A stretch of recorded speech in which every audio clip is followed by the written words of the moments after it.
So I think you and I connected because you yourself have a story of overcoming addiction and an addictive past in history. So I would love to hear about that. Yeah, definitely. So, like, I grew up in a house that was kind of like full of drugs. My stepdad was a meth dealer. He was pretty well Oh, geez. connected. He ended up being an informant for the FBI, so they just kind of let him do whatever he wanted to do because he would give them names of people, gave them dirty cops that took marked money and like all of this kind of crazy stuff growing up. So I was kind And of, did you know when you were growing up that this was happening, or is this stuff you like pieced together when you were an adult? I was piecing it together when I was younger because I was like introduced to movies that were kind of full of crime and drugs and stuff like that. And my mind was like, kind of like, okay, this stuff is definitely happening at home. Found like meth pipes in the bathroom when I was like 12 or 13. So that's Oh, kind of wow. when I was like, yeah, this is definitely going on at home. And did your mom know about it? Was she part of it? So she did drugs for about 3 months. I don't know if she was like actually part of anything that went on. I know she did know about it. She tried to get him to stop.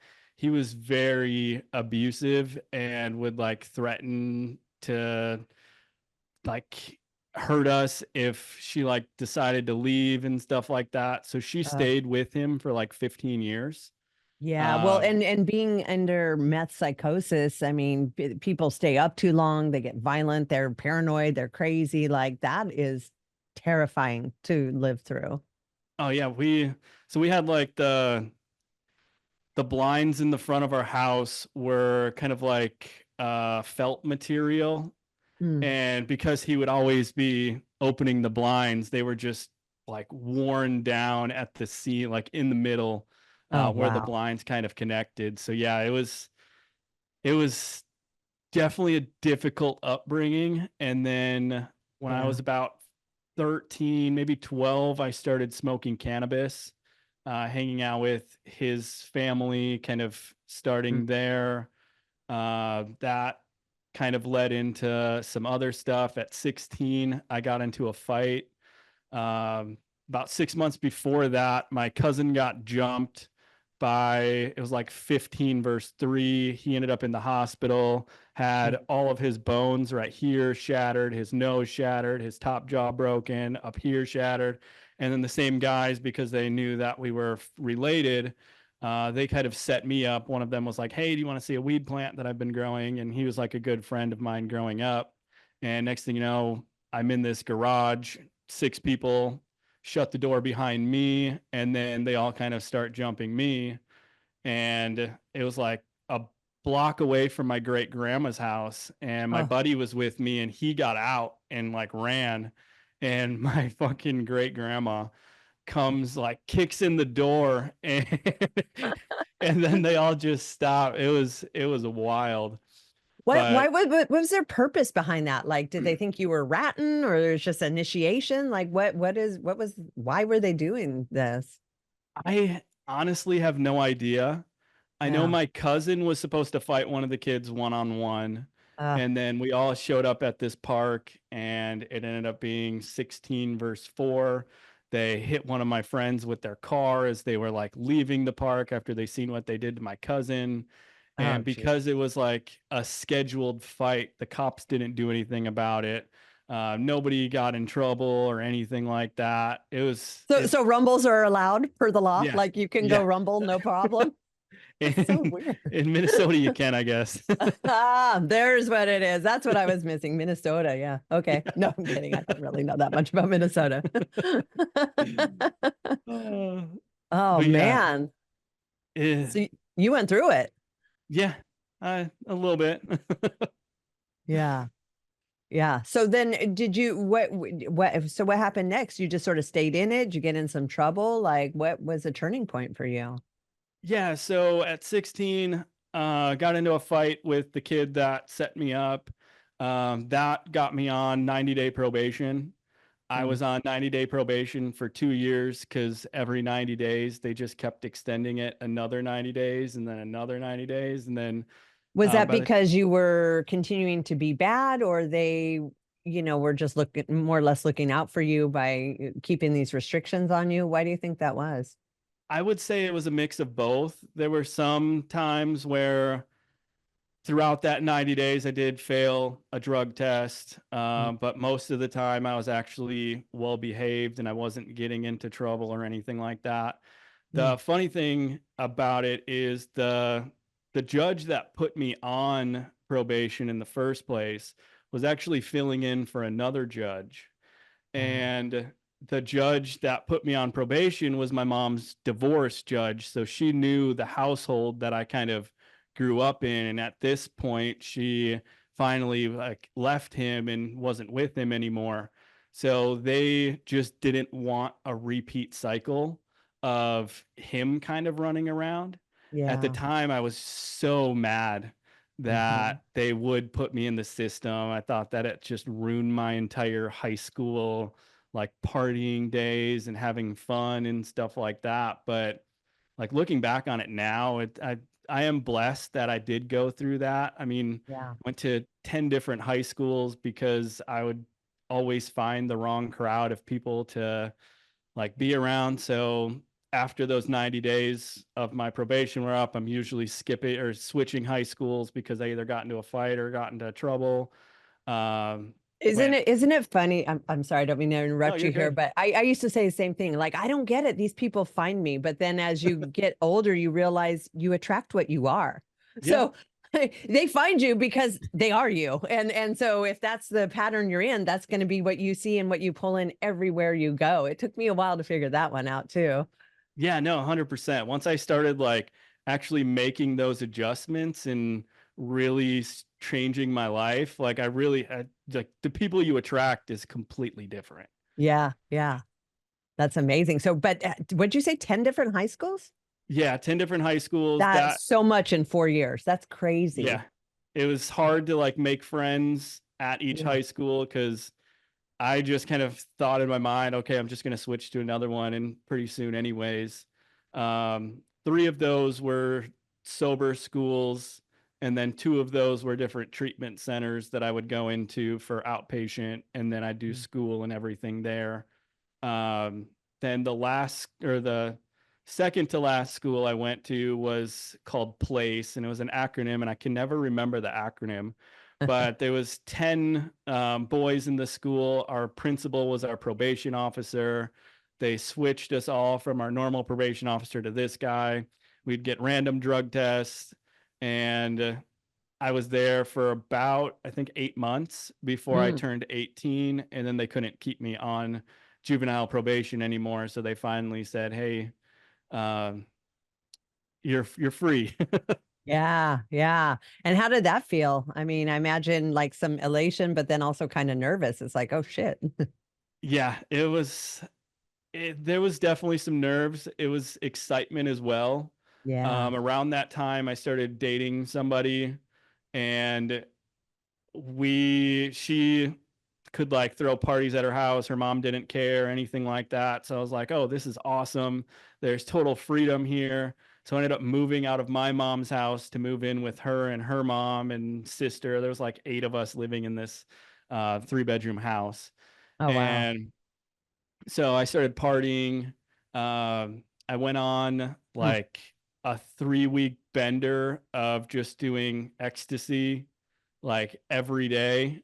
Oh, Sometimes anywhere from like 3 pills to sometimes like 4 or 5, if depending on how long I was staying up and how long I was sleeping and stuff.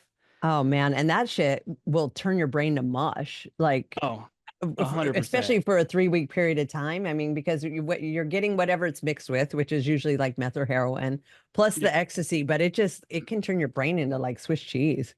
Oh, yeah. The last time I did it, which was when I decided to get sober from like doing ecstasy pills, and then I just switched to other drugs. But the last time I did it, I took 3 of them, and all of a sudden I just thought I was dying. It was laced with Mm. acid, so Oh shit. I started like hallucinating. Um, I got stuck in this trip that just kept going around in like circles.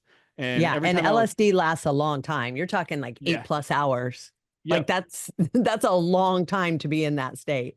yeah, I was naked in the bathtub. My girlfriend at the time was in there, and every time I would pee, the entire trip would kind of start over again. And it was my eye would itch like this, like a dust particle was going into it. I would feel it go throughout my entire body.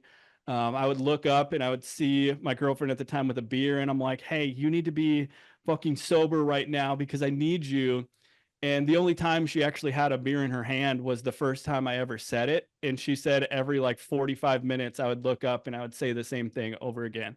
Oh man. And like it was, There's a reason. Like when I was growing up, they used to say if you've done LSD 7 times or more, you actually have a legally insane defense if you ever get yourself in trouble. So for really? me, I'm like, "Woo, I'm like 100. If I ever get in trouble, I'm using this. But there's a reason for that because it really can put you in a psychosis of like a messed up reality.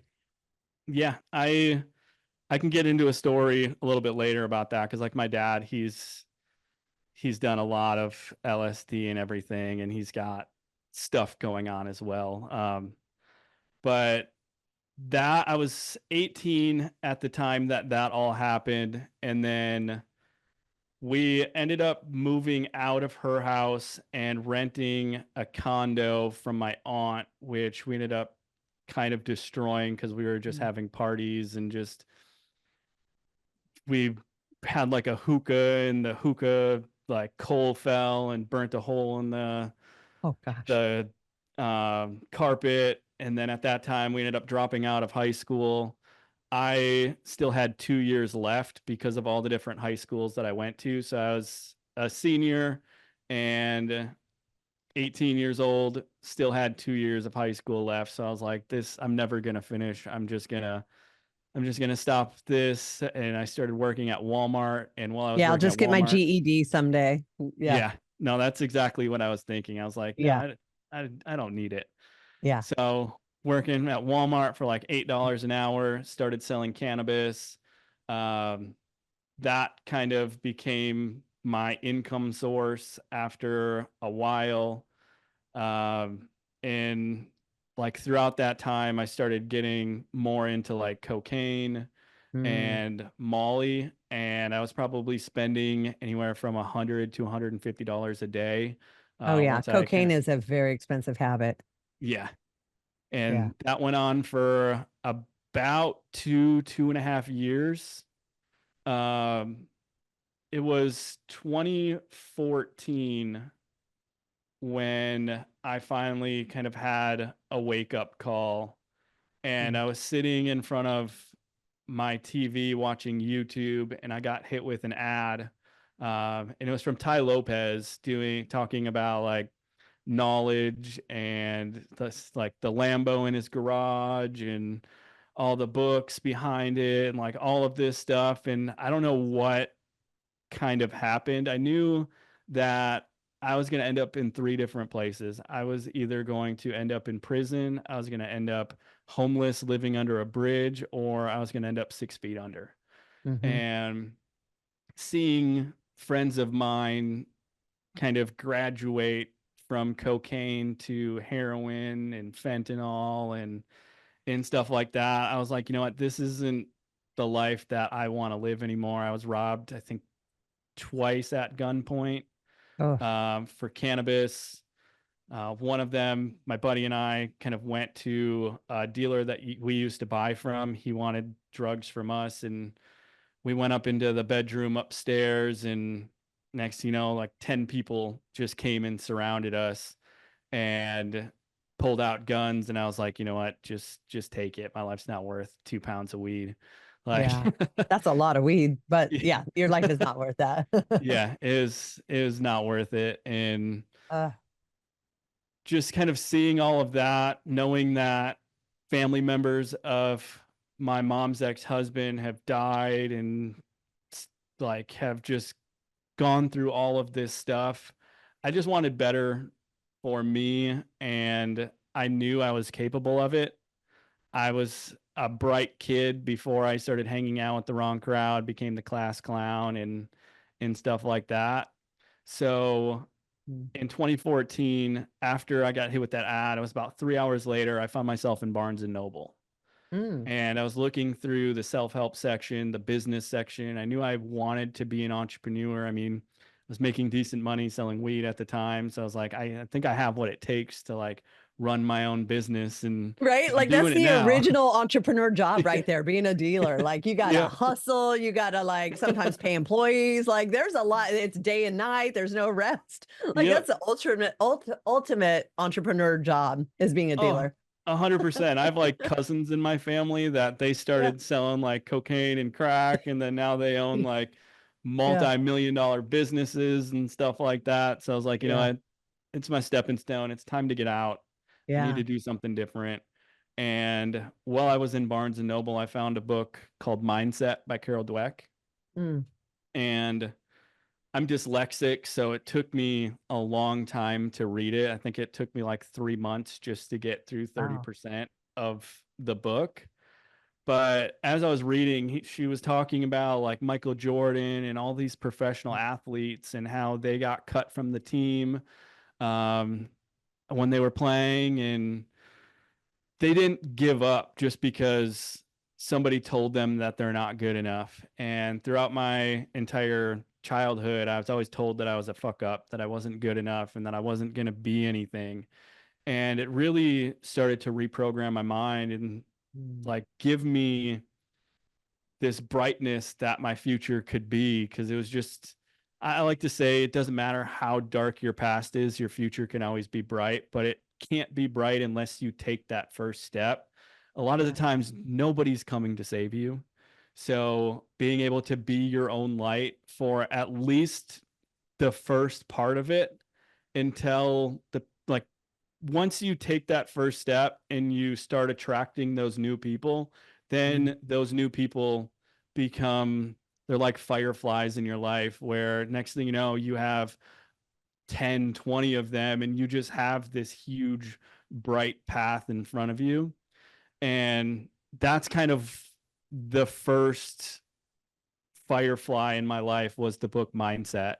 Mm. And she was talking about like schooling and a fixed mindset versus a growth mindset. And just because you're not good at something doesn't mean you can't be good at something. And I enrolled back into high school, and Wow. like, I had an option to transfer all of my credits over or start from the beginning. And because it was so long, I was like, you know what? I'm just going to start from the beginning. I'm going to give myself a completely fresh start. And I still graduated in 2 years because it was online. So I was able to use all the free time I had from not working a normal job Yeah. to like just focus on this, and ended up graduating with like one of the best GPAs that I ever had. And Wow. then right when I graduated, I was like, okay, I'm going to go to college.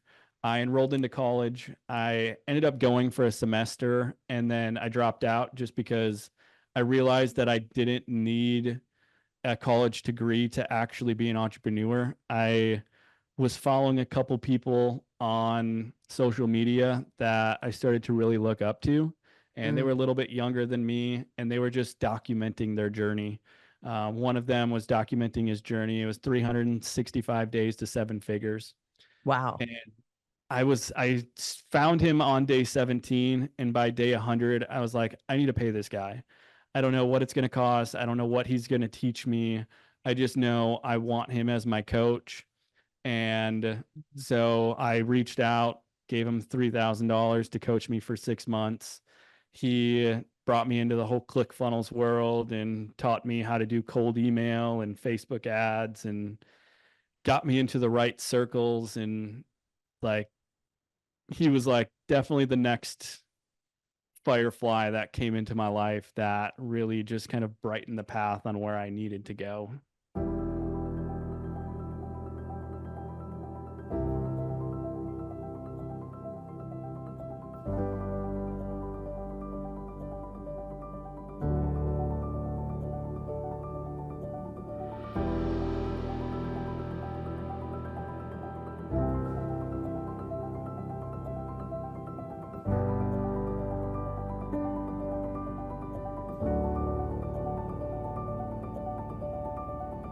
I like that because I think for a lot of entrepreneurs, they think they need to do it on their own or that sort of thing. But I know like the most successful entrepreneurs that I know all have mentors themselves. Even after they're successful, they need somebody there to help keep them on the rails or challenge them because as you become higher and higher in your business or life, you have less people being honest with you because you're sort of like the breadwinner or the boss or whatever. So it's always, in my mind, I think all of us should always have a mentor or coach at all points in time, just to bring out the best in us and challenge us and help us. Oh, 100%. I know, like how I look at it is like every time you level up, you get new problems.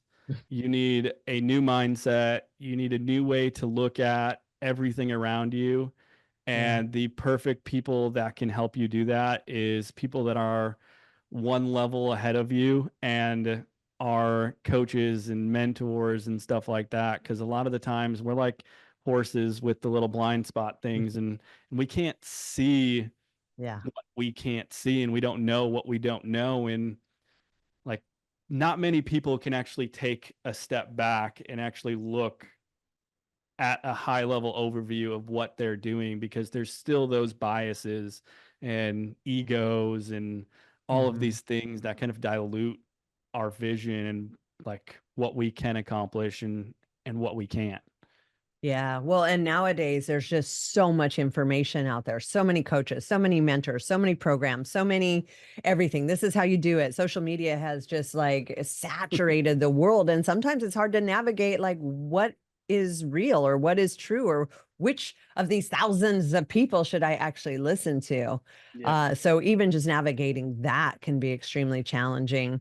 And also, sometimes mentors, or people, what I've realized is they don't know your business. So if your business is not like every other business, there's nuances to your business that you're trusting this person to help you navigate through, but they might not understand it the same way you do. So there's a Yep. lot of factors in even having a good mentor or coach because they could really lead you astray if you go all in and it's not the right fit or the right thing.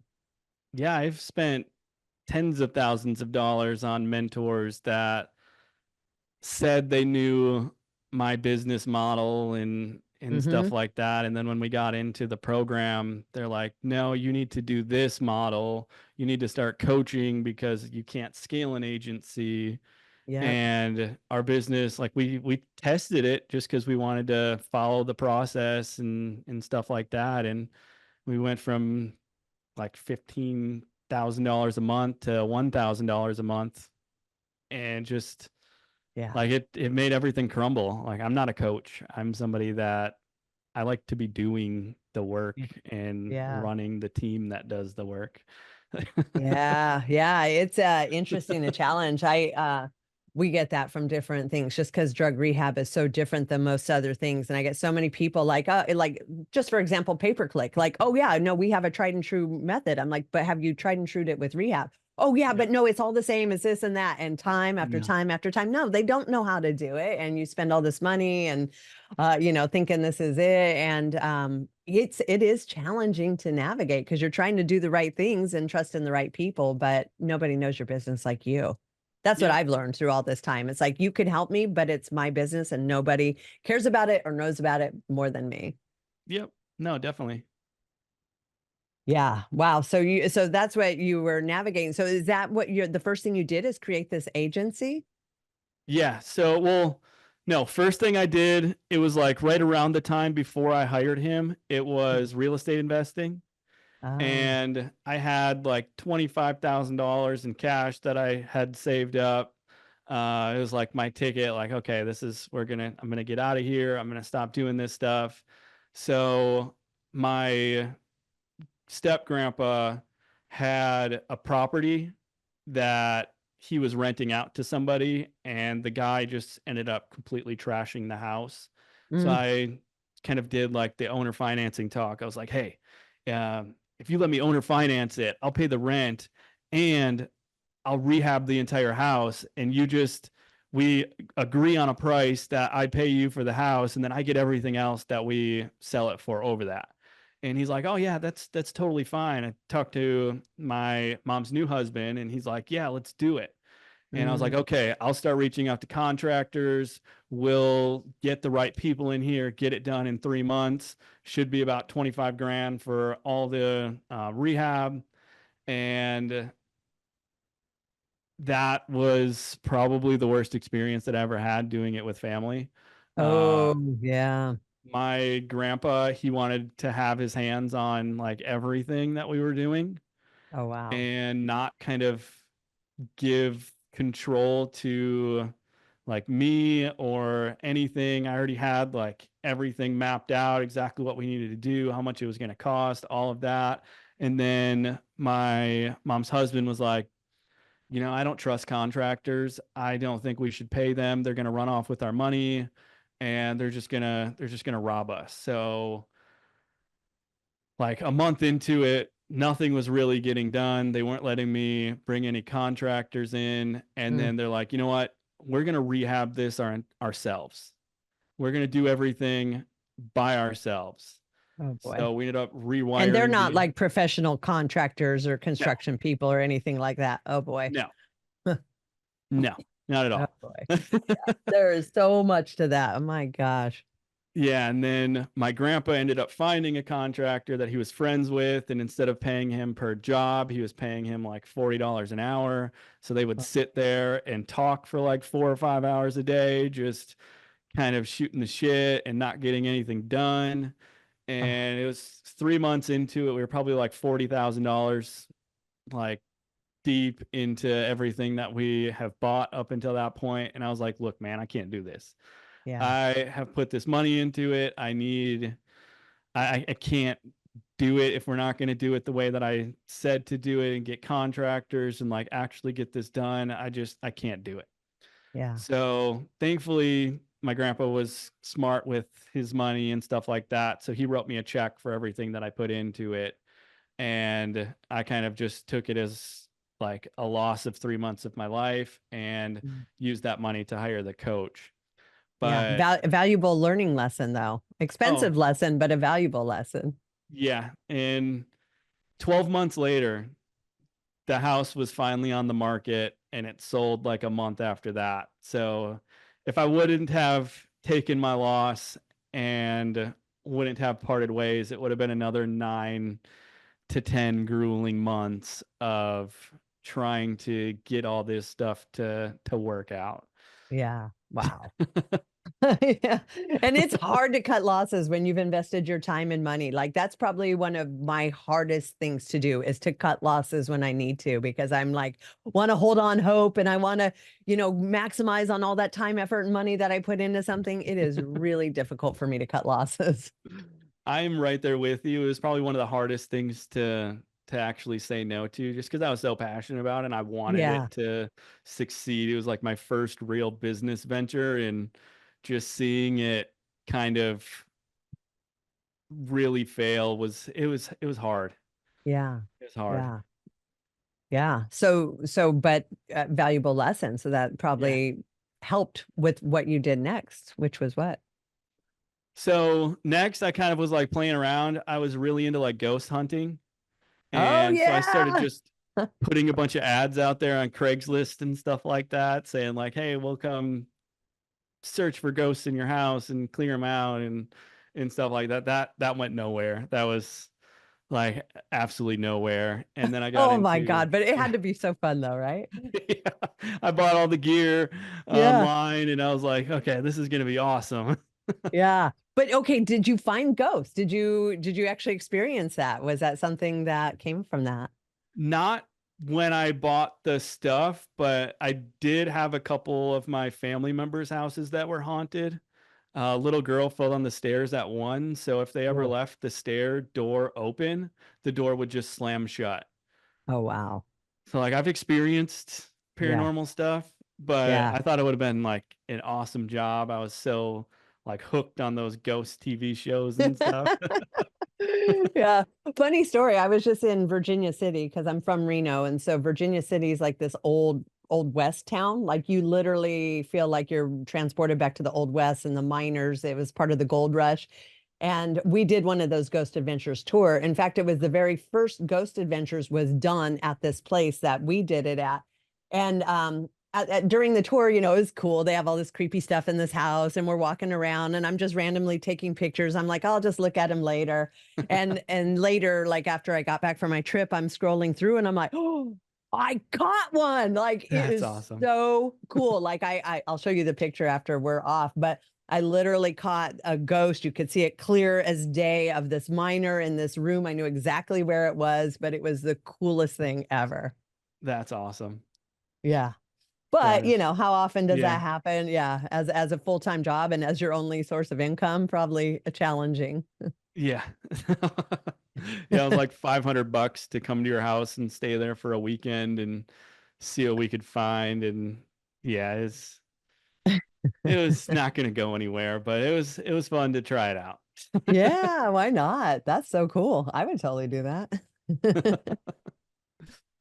Cool. Yeah, and So then then with that, what happened next? You're like, okay, maybe this isn't my career choice for the rest of my life.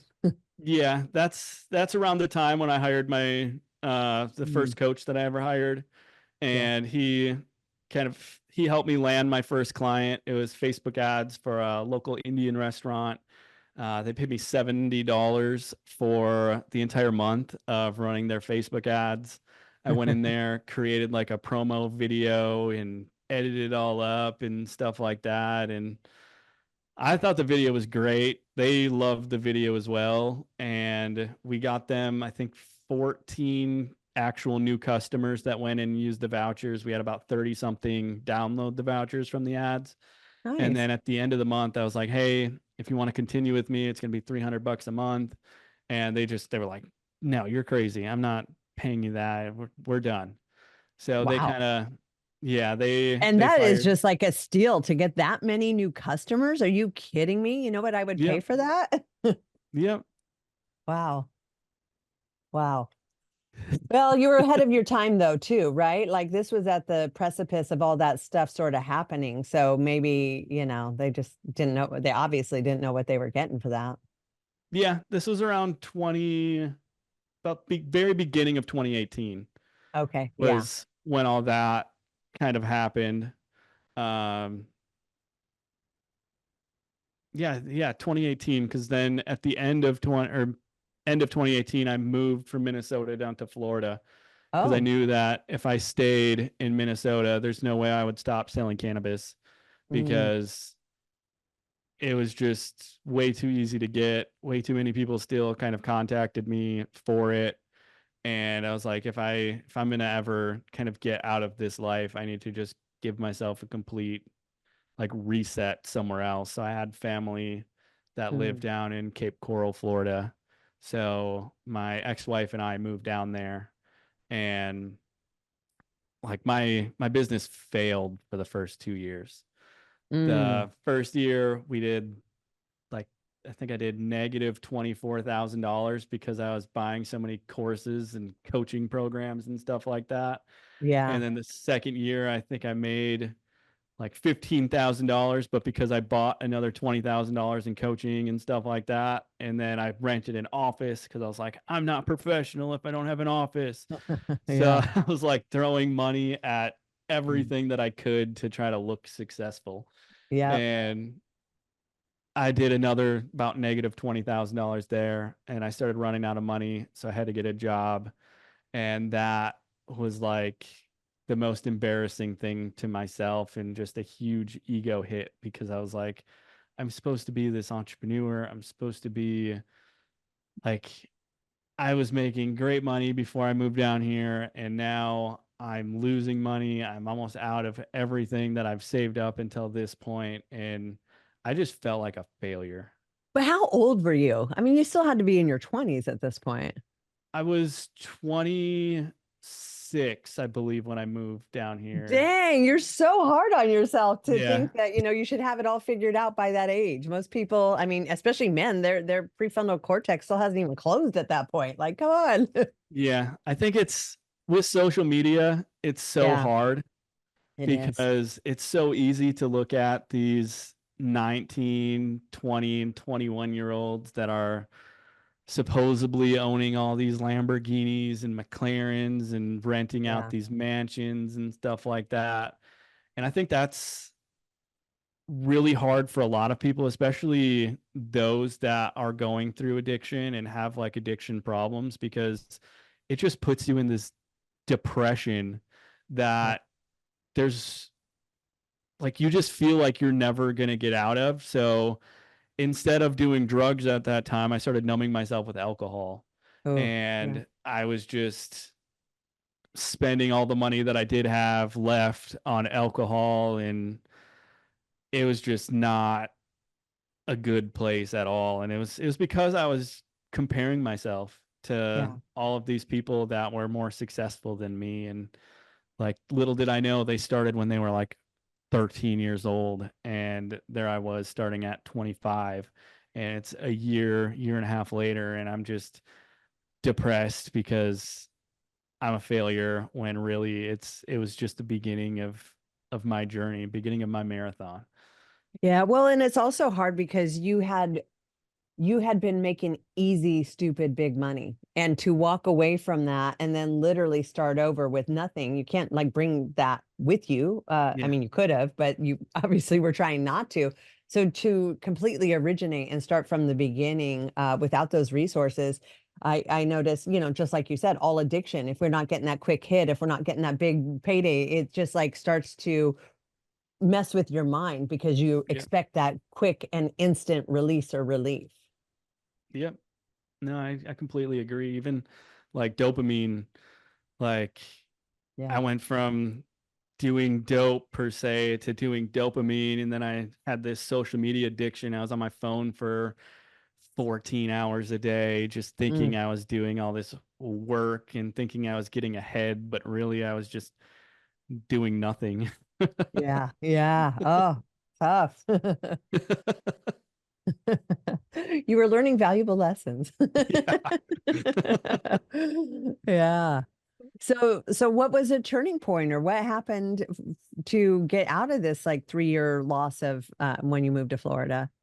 So I hired a mindset coach, Mm. and I Another started, coach. yes, another coach. I was like reading mindset books, and I was really big into like personal development and self-help and stuff like that. But up until this point, I've was only hiring business coaches.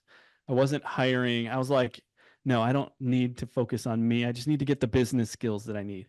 I Yeah. just need to know this one secret sauce strategy that's going to take everything to where it should be. And really that secret sauce strategy is focusing on your own mind and focusing on like your inner battles. I had these self-worth problems is and identity problems is I didn't see myself anything more than a drug dealer and a drug addict. So that kind of came into my confidence when it came into pitching people for Yeah. like agency services and stuff like that. Well, And and it's interesting because a lot of people in your position would have like gone to rehab. So they would have done the work or, hoping that they'd done the work, handling that childhood trauma, handling all those limiting beliefs and that stuff that shaped your future. But you just sort of quit cold turkey and moved and didn't have the tools or space to do that work to set you up for this next part of your life. You're just almost like white knuckling it. so when I was on probation, they did send me to outpatient treatment, Oh, good. and I went to 3 different outpatient treatments. And well, I went 3 times. 2 of them was the same one. Um, and they kind of really helped me heal from a lot of the stuff and the Mhm. hatred and the resentment that I had with my mom's ex-husband. Yeah. I still didn't get to go like deep enough to really kind of fix my identity. And because of all that, kind of the real drug problem happened after I turned 18. Mm. So they kind of helped me with like the childhood stuff, but when it came to like my identity and feeling like I was just a complete nobody and that I wasn't ever going to accomplish anything, that's kind of where I was white knuckling it. And because Yeah. I started doing all the illegal activities and stuff like that in order to kind of survive and and do all that. I had that identity so ingrained into me Yeah. that I was like, why would anybody pay a drug addict $5,000 to build them a sales funnel? Like, there's Yeah. no way anybody's gonna pay somebody that. When in reality, I wasn't on drugs for over 2 years at that point, and I was no longer a drug addict at that point because Yeah. like it was just a huge identity shift that I It's how needed. you And saw yourself. Yeah. yeah, I think that's what keeps a lot of people stuck is they don't have the tools or the means to have that shift in their identity. And Well, and let's be honest, like AA and NA modality is you call yourself an addict or alcoholic every day of your life, whether you're using or not. So it's almost yeah, like that continual, like verbal trigger that's saying, this is all you are, this is all you'll ever be, over and over and over and over again. which I am definitely on the opposite side of that. I don't believe that once an addict, always an addict. I think Same. that it's definitely, you can definitely like, you get to a point where you hit rock bottom so much that I don't get triggered. I don't ever want to go back to using cocaine or using drugs or anything like that. So I would consider myself like not an addict. I can have one drink and not have to just keep pounding them down anymore. Yeah. Uh, but before I like really focused on my mind and really had that identity shift, there was no way I would be able to go out and just have one drink or one beer. It was, I was getting blacked out and Yeah. there was no turning back. Yeah. Yeah. Well, and that's just a dwindling spiral because then you're like, oh shit, what happened? What did I do? I don't know. But maybe I should drink again so I don't have to think about it or worry Yep. about it. And it's just like this spiral that really, really can do people in. I mean, Yep. like right now, our demographic is almost 70 to 80% people are there for alcohol. So it's like it's obvious when it's like cocaine and Molly and fentanyl, like it's like, oh yeah, obviously addiction, no problem. But people really overlook alcohol as almost being like the worst drug that we have out there. Yep. 2020, I was hanging out. So at the time, I didn't, I lived down in Cape Coral still. But I was in the process of moving up to St. Petersburg, Florida, which is about 2 hours north of where I was living at the time. Hmm. And I just got out of a divorce. I was like, my ex-wife was pregnant with somebody else's kid already. It was like 2 months Okay. after like our divorce papers were finalized. And I was in like the darkest place that I have been in a long, long time. Wow. So I was just like, I was blacking out every single weekend. And I went up and hung out with a good friend of mine. And we were having a couple drinks. I was going to sleep at his house. And he ended up going home a little bit early. And I was like, you know what? I'm going to stay out. I only had 4 drinks the entire night, but somebody handed me a drink and I just drank it. And I don't remember like what happened throughout the rest of that night. I Oh know I shit, you got called. roofied. Yeah, I called um somebody on my team and like talked to them while I was trying to find my car so that way I wasn't just walking around alone. They said I sounded completely normal, like I didn't sound drunk or anything like that. And then I just have some like some flashes of memory that kind of happened. And what I remember is driving down the highway, seeing 103 miles an hour on my car, and then waking up at 4 o'clock in the morning in Arby's parking lot with my car still in drive with my gas light on. And I drove a Chevy Cruze and I get like 40 miles a gallon and I had 3/4 of a tank when I got to St. Pete. So somehow I ended up using like 300 miles worth of gas just going an hour and a half. I was 30 minutes away from where I lived, so I didn't make it all the way there, but it So you're was the just like out scariest. randomly driving around. Yeah, it was the scariest moment that I've ever had. Wow. And I didn't drink for a year and a half after that. Man, you had some like angels working double time protecting Yeah. you during Yeah. that, because to have no memory, to use that gas and to not get yourself in an accident and hurt yourself or someone else, or that's amazing. That's when you know you have a higher calling. Yeah. I would say that's my grandpa. He died at 24 in a Mm. motorcycle accident. Oh, wow. And I never got to meet him, but I'm named after him. So I would definitely say that he's looking over me and making sure I'm not fucking Yeah. up because Yeah, he did. for sure. No doubt about that. Wow. Wow. So that's kind of a little scared straight situation, at least from Yeah. alcohol for sure. Yeah. Yeah. So then what? You moved to St. Pete or St. Petersburg? St. Petersburg. Okay. Yeah. St. Petersburg, Florida. I moved there. That's kind of when my business really started to take off. Like we were doing well. But I had a business partner and she actually Mm, left the agency at the end of 2020. So I moved there, kind of took everything over, was actually able to make my own decisions for it, didn't have to go run ideas off with a partner and then get pushed back and stuff like that. yeah. And we ended up doing the most in revenue that we've ever done. We grew it the next year as well. And everything was just going super, super well. And then again, got to a level, wasn't sure how to kind of get to that next level, started having those new problems and stuff like that. And Mm, I kind of, because I was able to grow it every year for like 3.5 years, then I kind of had this like ego kind of get in the way of mm, like, oh, I know exactly what I'm doing. I don't need any help from anybody outside. Those blinders went up.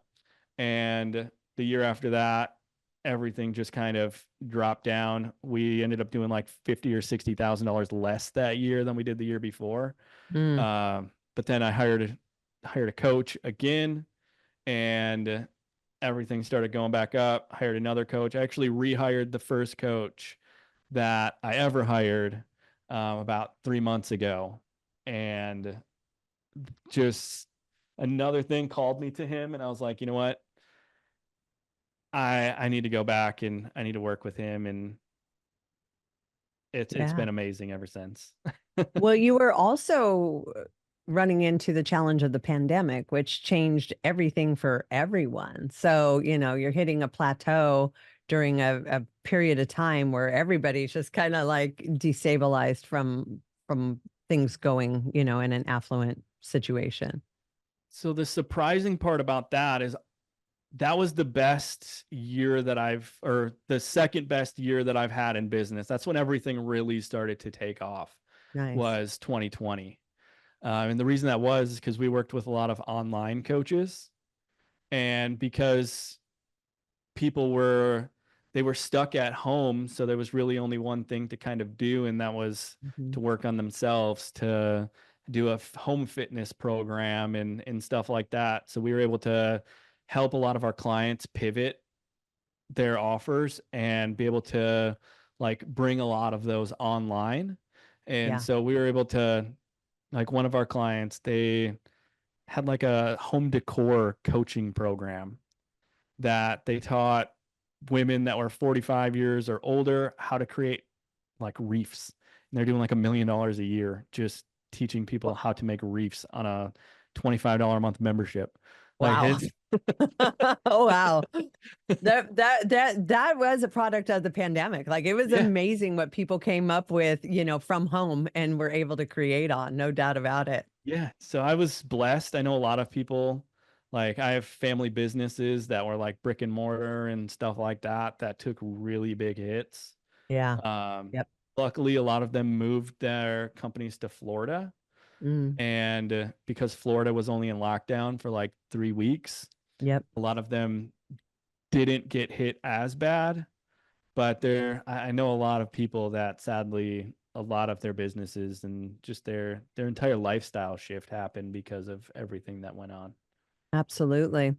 But I would also imagine with your business, because everybody pushed home, it really saturated that market. Like so many people were now online coaches, online funnel, online this, online that. And the whole remote thing just saturated anybody and everybody that was doing anything remote. So I imagine that might be what you started running into, 2021, 2022, is that saturation where there's just so many options out there. Yeah. No, we had this strategy that we would use where I have my team in different Facebook groups. Anytime Mm, they see a post about somebody needing like a funnel build or Facebook ads or email marketing or anything like that, I would have like 5 people on my team go and tag me and be like, yo, you need to talk to this guy yeah. because he would do great on this. So then that would kind of build up social proof. And I would just go comment, client testimonial, reach out to them, kind of set them in as appointment or just close them right inside Messenger. That worked so well in 2020, 2021, and then halfway through 2022 when everybody became a funnel builder, became an email list manager or email Mhm. marketer and Facebook ads expert just because they were buying all these $27, $100 courses. The next thing you know, they're Yeah. like the bee's knees, but yet Yep. we were charging 10 grand and all these other people were coming in at $500 for a full funnel build. And it saturated everything. And our main strategy, which was bringing in like 300 grand a year, started bringing in like 50 grand a year and then just got lower and lower. And Yeah. yeah, Yeah. it seems I get Yeah. Facebook friend requests from probably 10 people a day that do what I do. Yep. And it's just it's crazy.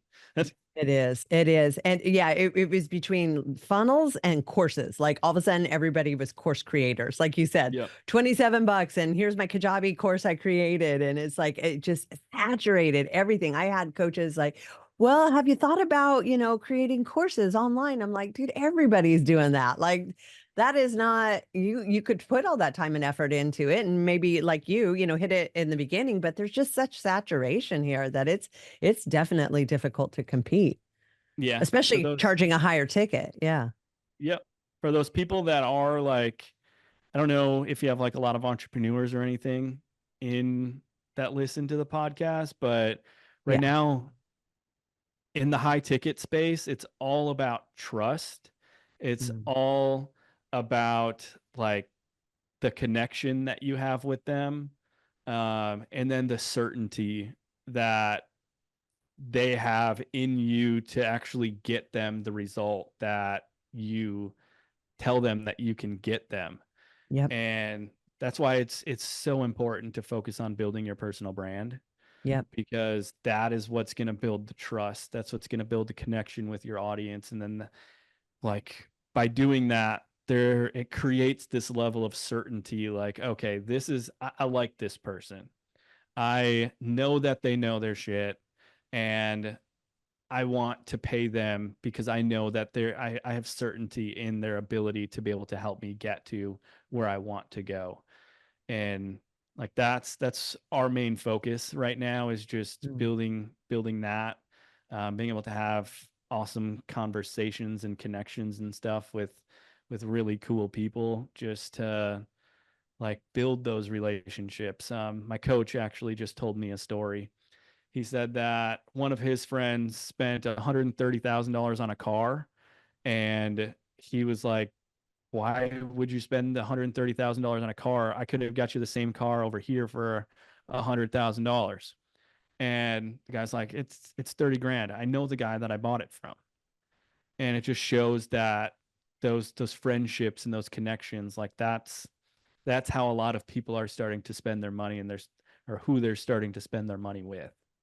I agree. I mean, we've gone down this path with so many different companies and and of course you learn as you go, but there's so many people that we personally paid a lot of money to for a product, but if you look at the contract, there was never any accountability or KPI attached to the outcome. It was more like the dream and the this and the that. And then you realize 3 months later, it's like, well, wait, why haven't I gotten an uptick? Oh, it's a 6 month, like, you got to be, buy into it for this amount of time before you're going to see the results. And this is part of the Yeah. process. And after I went through that maybe 3 or 4 times, I'm like, okay, like you said, I would much rather go with somebody I know, somebody I trust, somebody who's gotten products for other people. I see it, I witness it, I know it. It is 100% all about relationships, because so many of these people, not you, but other people learned how, and I don't want to say manipulate. I think people's intentions are good, but especially in your arena, there's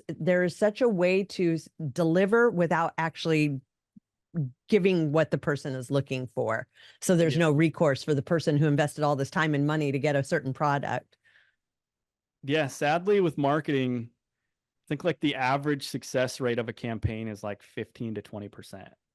And Yeah. that's just because there's a lot more people that don't know what they're doing, that Yeah. are trying to help people launch funnels and ads and stuff like that, Yep. that really kind of skew where the numbers are. And there's Hmm. only a small amount of people that do know what they're doing. Yep. And like those are the people that are charging $10,000, $25,000 per month, because like for us, we have kind of two guarantees we like to play with. One, we guarantee 10 plus clients a month at a 3x return on ad spend. So every dollar we spend on ads, we want to get at least $3 back. Mm. And if we can't get that, then we just risk working for free until like they've gotten a 3x return on their investment that they've actually paid us. See, that's Uh, beautiful. That's the way it should be, because that's what, as a person who's buying this, that's what you're paying for, is the clients. And when you're yep, being dazzled with backlinks and this and that, and look at all the impressions and the visits, it's like, yeah, but where's the actual like person paying for what I'm selling? yep, But again, they can like do all this stuff that makes it seem like they're working, and maybe they are working hard, but they're just not getting the product that you're paying for. So I love that you do that. I think that is absolutely phenomenal. And that is probably the best sales pitch that, and I know it's not sales, but that's the best offer that you could give somebody. thank you. Yeah. Yeah, I Yeah. mean, we used to focus on like, oh, we're generating you this many leads. It's your fault that you're not closing clients. And then Oh, we'd lose a client. And dude, every marketing person I had, it's like, it's not me, it's your sales team. And I'm like, yep, I've had them for 20 years. They could literally sell ice cubes to an Eskimo. No, no, it's your sales team. It's your system. It's your this. It's not us. It's you. And every single marketing person, that's what they told me when they failed. yep. It's because they don't have that, like they don't have that risk on them Yeah. where like we'll we'll work for 3 to 6 months for free if we have to, because like that's the number one KPI that we track as Yeah. an agency, is like how much money have we generated our clients since we've been in business, and how much have we generated them this month and last month. I don't Yeah. I could care less about how many leads I generate or how cheap the leads are or anything like that, because like we've gotten clients where we were spending $50, $60 a lead, but we were able to turn 30, 40% more of those leads into actual customers, because Yeah. it's a higher quality and we're repelling the people that like aren't a good fit. Right, right. Yeah, because how many of these agencies, oh, we booked you appointments and people don't show up. Oh, we did this, but nobody comes through, or Yep. completely unqualified. So I love that. And I would much rather have less but super qualified than abundance where 90% of them are like not even, looking for what you're selling, more or less. Yep. Like even cost per book call isn't really a good KPI to look at. It really is like your cost per acquisition. How much Yeah. is it costing you to acquire a client? Because Yeah. when you know that, which a lot of businesses don't know what their cost to acquire a client is, Yeah. because there's kind of two costs that go into that. It's your cost to acquire the client through actual ads, but then what's your cost when you add up your entire team for that actual month? So if you're spending 100 grand on your team, you're bringing in 10 clients a month, and you're spending $20,000 on ads, like you got to take that 120,000 and divide that by the 10. So it'd be about $12,000 to acquire that customer instead of what it would look like on actual paper, which would be 20 divided by 10, which would be about, I think $2,000. I'm not very good at math without a calculator, but Same. 1,200, I think, but still. yeah, got spreadsheets for this. Exactly. Which it's a big difference It's a because huge difference. It's a huge if difference. all of a sudden you're spending $50,000, $60,000 on ads to get those customers, like you're not Yeah. going to be profitable for months down the road. Like I had somebody come and they're like, hey, we want to start running ads for this, but we charge $40 a year. And I'm like, Dad, you're not going to be profitable for like 5 years if you run ads for this. Yeah. Especially it's so niche. It was like a barbecue competition thing where it's $40 a year. They get to enter into all these like tournaments and stuff. And I'm just like, it's not going to be worth your time. You'd be better off finding like an influencer on TikTok and paying them to do like a couple shout outs and stuff like that. But Yeah. Or get into those Facebook groups and put, your posts up yeah, in there, that sort of thing. yeah, Yeah. Yeah, well, and also, and I know because I've witnessed this, the landscape is always changing. Google figures shit out. They fucking throw a wrench in it. Like right now, we can't even spend more than 5 grand a week on ads because there's just no ROI past that amount. Like it's yep. crazy. So like Google is always changing everything. Facebook, same thing. Like all these things where you get your tried and true method and then they switch something up and that tried and true method doesn't work anymore. So you have all these experts who were experts at the time. Now they're just as behind as the rest of us because Google changed the whole playing field. Yep. No, Facebook does the same thing. Yeah. Oh, Instagram, like all of it's them. crazy. Like we've How had do you stay up campaigns. on that?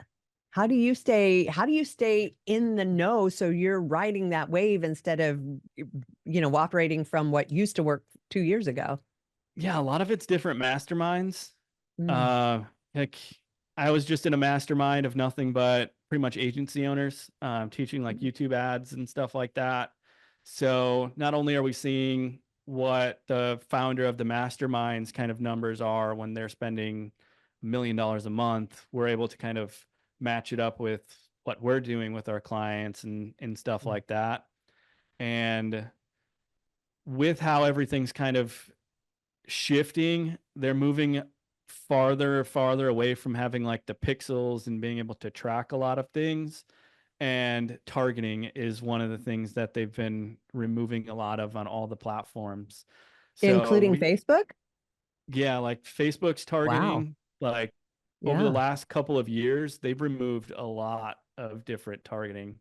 Even like Interesting. a lot of the influencers that you used to be able to target and stuff like that, where we've been seeing broad campaigns with no targeting at all and just making sure that the creative and the copy is on point, and Yeah. then making sure that the page copy, because they're the little spider things, whatever they are, they'll crawl and they'll actually look at, okay, what's the copy say on the ad, what's the copy say on the landing page or wherever you're sending them to, and then it will take its AI will create Mm, portfolios and stuff like that of the avatar that you're trying to reach, and they'll use their AI to go do all the targeting and all of that. And we've been more focusing on a creative first method instead of just focusing on like, okay, let's try to get as narrow as possible and target these people.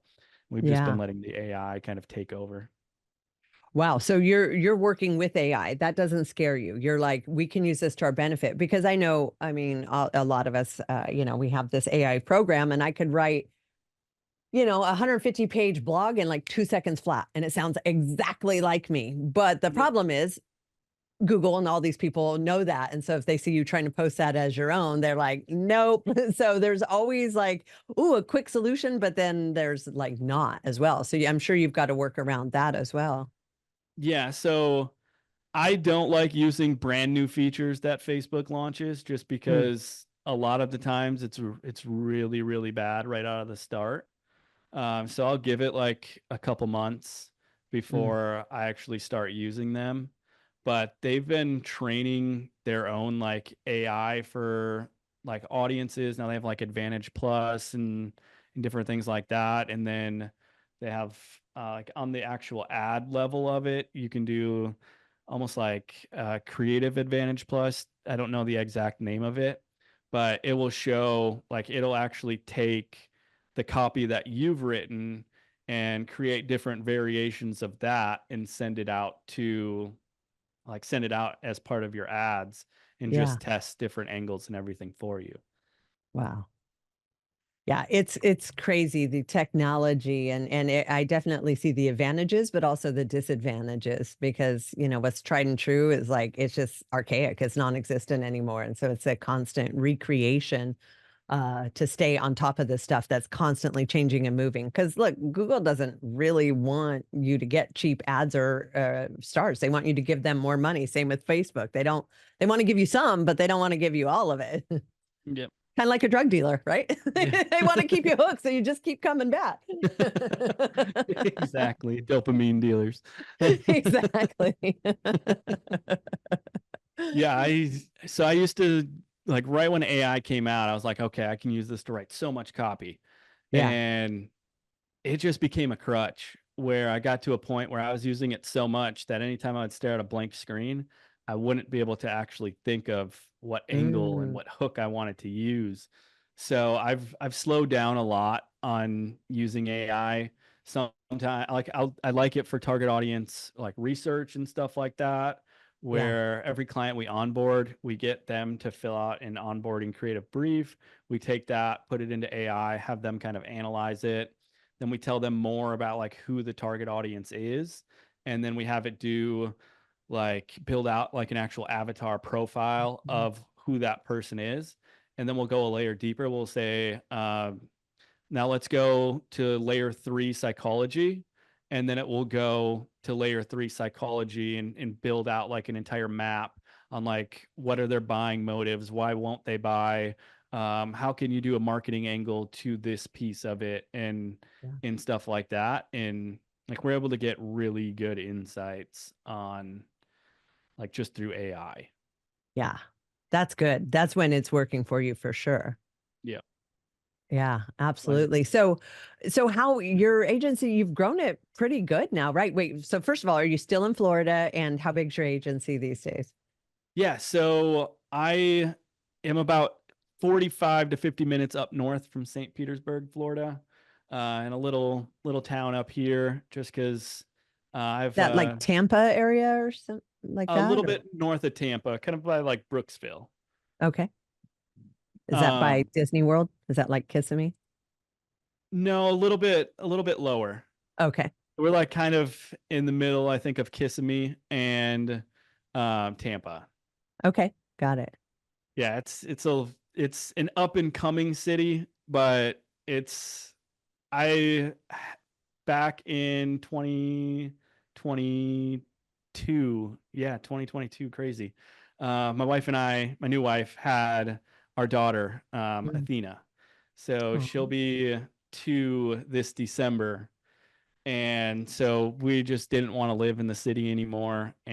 And we got like our house is twice the size of the apartment that we were renting down in St. Pete, and Yeah. it's the same amount and stuff like that. So like we just Yeah. wanted something quieter and just to raise our daughter and be away from all the craziness.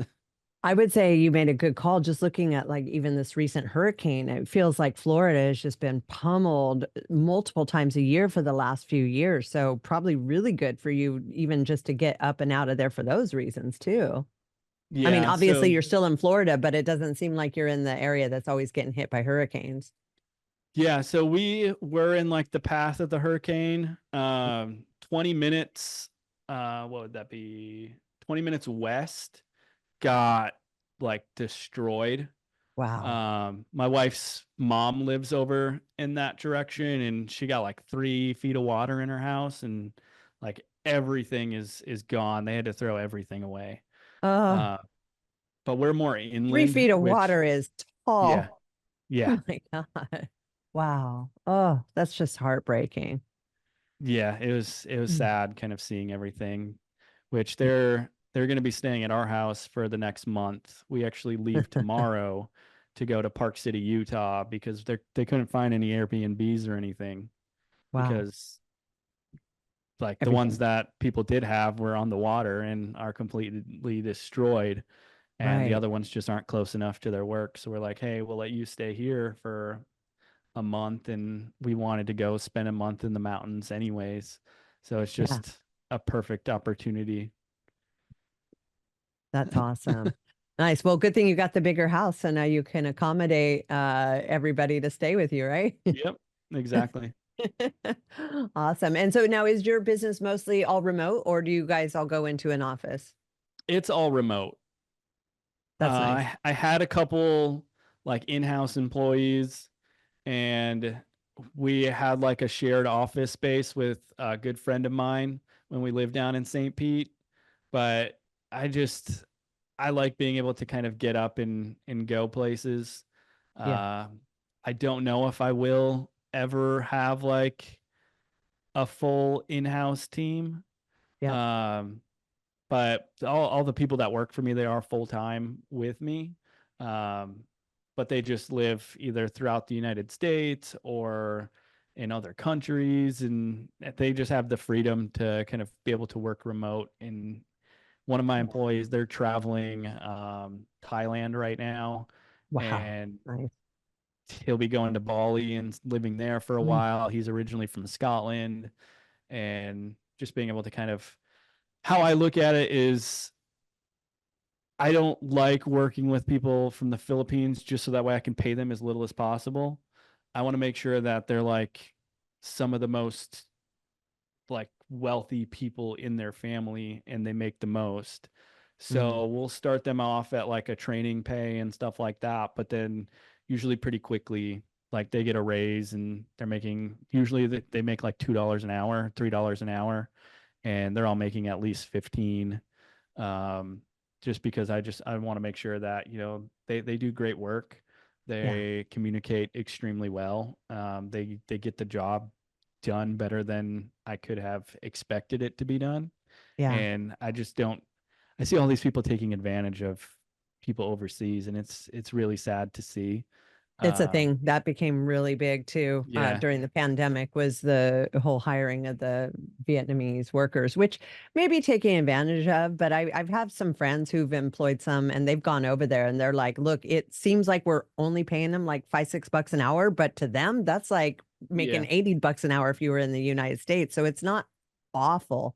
But yeah. at the same time, it's also, not a perfect system. And there is bad players out there. Absolutely. Yeah, a lot of it's the agencies that Yeah. come in and they're like, "Hey, you can hire these VAs for $3 an hour."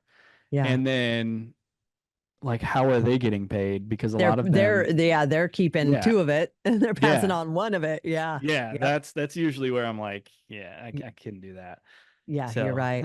Absolutely.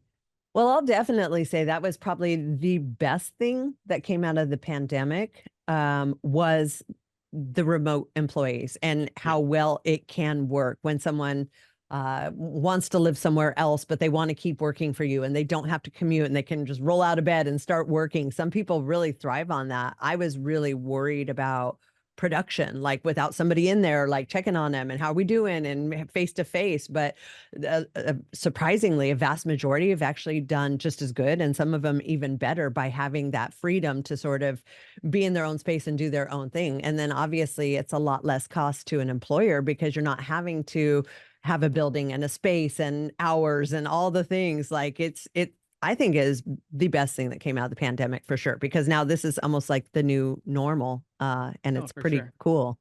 Yeah, Yeah. No, I completely agree. Like it, even just a little office space down here is like $2,000, $3,000 a month, and yeah, that's an extra like two full-time employees almost. yeah, So like it really does help. And we have huddles every single morning going over all of our numbers, our clients' numbers, yeah, what everybody is supposed to be doing for the day, what projects we're on sprints with. And then we have a weekly huddle on Mondays to kind of go over the entire week, map everything out, um, take everything in our Notion project management platform and make sure everybody knows what tasks they need to get done. And like how I look at it is if they can get their daily tasks done in 3-4 hours, then take the rest of the day and go be with your family. Yeah. Like all I care about is our tasks getting done. And as long as you're doing a great job and you're getting them done, like so be it. If you want more, I'll Yeah. give you more, but Yeah. Well, you have a strong culture. I mean, I think that's yeah. that's the key to success with any remote company is you've got to be more creative as far as culture because it's not just given when you walk through the doors. Like you actually have to create it. But when you figure that out, you can have culture no matter what the hours are, what people are doing. And so it sounds like you've really figured that out, which is awesome. Yeah, every morning we go over our company mission, our client-centric mission, our Mm. um, like company values, and then we just go over what we're grateful for, so that way we can start the day with gratitude, and Oh, just I love kind of that. look like envision where we want to go, and then just look at everything that we're grateful for in our life, business, everything. Oh, that's beautiful. I mean, if we all did that every day, imagine what a happier planet we'd be living on. Oh. Especially these days. Yeah, especially Mondays too. Mondays is like nobody Yeah, likes Mondays can Mondays. be So if rough. you can start with Mondays with being grateful, like Yeah, it's I love that. And is that something you guys do like out loud? Like you go around the huddle and say, today I'm grateful for this? Or is that yep. something more you just, oh, nice. Yeah, we Yeah. go person by person and everybody Yeah. says 2 to 3 things that they're grateful for. Oh, I love that. Yeah. So we utilize EOS. And so a lot of my different groups, gosh, I'm in like 5L10s, which are like these high level meetings. But that's one of my favorite parts about the group is the segue. You give your personal best and your business best for the week. And so you really get to share in, what people value, what meant a lot to them, insight into their lives, like what brings them happiness and joy. And then just hearing people verbalize that, I think that is just extremely valuable in creating a happy good workspace and that camaraderie and all that. Oh, for sure. And then we don't do it as much anymore, but we used to do like Thursday game days where Ah, because we're all virtual, yeah. we would go on like Steam and we would play some of the like uh, like Jackbox games, I think they're called. Oh, what is this? It's Steam? like yeah, it's like an app that you can download on your computer, and Okay. then there's like special games that you can kind of go in, and it's like the Jackbox Party Pack. They have like the Party Pack 6, Party Pack 3, just different versions of it. Hmm. And they're like quiz games. There's a lot of like comedy ones. Like one's called Joke Boat, where you'd have to like write out a piece. They would give you the first part of the joke, and then you'd have to like finish it with like the punchline and stuff like that. So we do that and just try to have So like team bonding and just have fun, and that was that was a great time. We still do it every once in a while, but we used to do it like every single week, and then we just yeah. got so busy that that hour just kind of went away. But it's definitely something that we're gonna bring back. Yeah, I'll have to look that up because I have a lot of remote employees and we're all very competitive and like games. So that sounds like something really fun to do together. Awesome.